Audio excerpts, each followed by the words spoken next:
Om Namo Venkatesaya. Welcome back to our channel. నా వీడియోల్ని చివరి వరకు చూసి దయచేసి లైక్ చేయండి. మీరు లైక్ చేయటం వల్ల ఈ వీడియోలు మరికొందరికి వెళ్తాయి కాబట్టి దయచేసి లైక్ చేయండి. శ్రీ క్రోధనామ సంవత్సర ఉగాది పండుగ శుభాకాంక్షలు.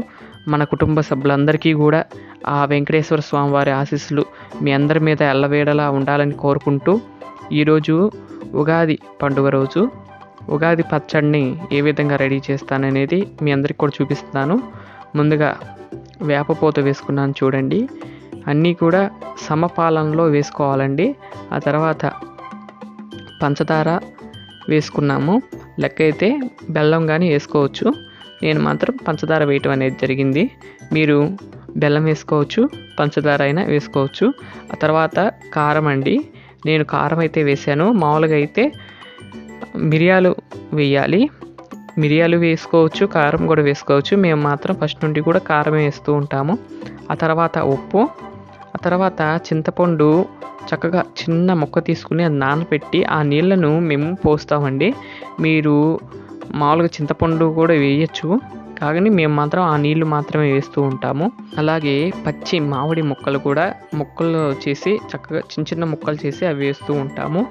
ఈ విధంగా ఉగాది పచ్చడి అనేది మేము రెడీ చేసుకుంటూ ఉంటాం. ప్రతి సంవత్సరం కూడా ఈ ఉగాది పండుగకి ఈ విధంగా ఉగాది పచ్చడి అనేది చేసాము. అది మీకు ఈ వీడియోలో చూపిద్దామని, మీ అందరికి కూడా ఆ వెంకటేశ్వర స్వామి వారి ఆశీస్సులు మీ అందరి మీద ఉండాలని కోరుకుంటున్నానండి. ఆ తర్వాత ఇవన్నీ కూడా వేసుకున్నాం కదండి, ఇవన్నీ కూడా మిక్స్ చేసుకుని ఆ తర్వాత స్వామివారి దగ్గర పెట్టుకోవటమేనండి. అలాగే మీరు వేసుకోవాలనుకుంటే అరటికాయ వేసుకోవచ్చండి. తేనె వేసుకుంటే ఇంకా బాగుంటుంది. ట్రై చేయండి మీరు కూడా. ఈ సంవత్సరం ఏ విధంగా మీ అందరూ ఉగాది పచ్చడిని ఏ విధంగా చేసుకున్నారు, పండుగ ఏ విధంగా చేసుకున్నారు అనేది కామెంట్ చేయండి. మీ ప్రతి కామెంట్ నేను చదువుతాను కాబట్టి మీరు దయచేసి కామెంట్ చేయండి. ఈ విధంగా మనం కలుపుకున్నట్లయితే ఉగాది పచ్చడి అనేది రెడీ అవుతుంది. ఈరోజు తిరుమలలో స్వామివారికి ఆస్థానం జరుగుతుందండి.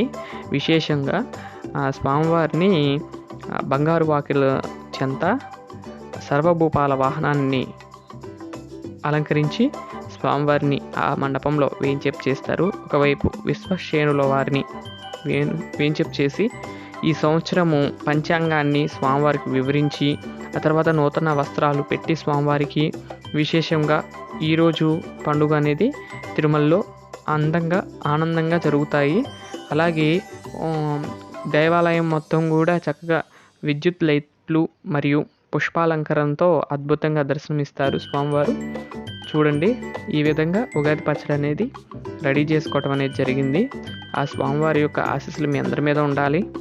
అందులో ఈ విధంగా అలంకరించుకోవటం జరిగింది. ఆ తర్వాత స్వామివారిని కూడా చూపిస్తాను, దగ్గరగా చూడండి. అదిగోండి స్వామివారి పాదాల దగ్గర ఉగాది పచ్చడి పెట్టి, అలాగే స్వామివారికి ఇందాక చూపించిన సన్నజాజిమాలను స్వామివారికి అలంకరించి ఈ విధంగా స్వామివారు మనందరికి కూడా దర్శనమిస్తున్నారు. అందరూ కూడా ఆ స్వామివారిని నమస్కరించుకోండి. ఇదండి స్వామివారి యొక్క అలంకరణ ఏ విధంగా ఉందో కామెంట్ చేయండి. ఇదండి ఈ సంవత్సరం ఉగాది. మరొక్కసారి అందరికీ శ్రీ క్రోధనామ సంవత్సర ఉగాది పండుగ శుభాకాంక్షలు. మీరు ఈ సంవత్సరం మీరు అనుకున్న పనులన్నీ కూడా అయిపోవాలి. అలాగే నూతన ఉత్సాహంతో ఈ సంవత్సరం మీ అందరూ కూడా గడపాలని కోరుకుంటున్నాను. ఇది మన తెలుగువారి పెద్ద పండుగ ఉగాది అండి. మనకి న్యూ ఇయర్ ఎలానో మనకి తెలుగువారికి ఈ ఉగాది అటువంటిది. అలాంటి పండుగను మీ అందరూ కూడా ఆనందంగా జరుపుకోవాలని కోరుకుంటూ, ఇదండి ఈరోజు వీడియో. మరొక మంచి వీడియోతో రేపటి వీడియోలో కలుస్తాను. అంతవరకు సెలవు.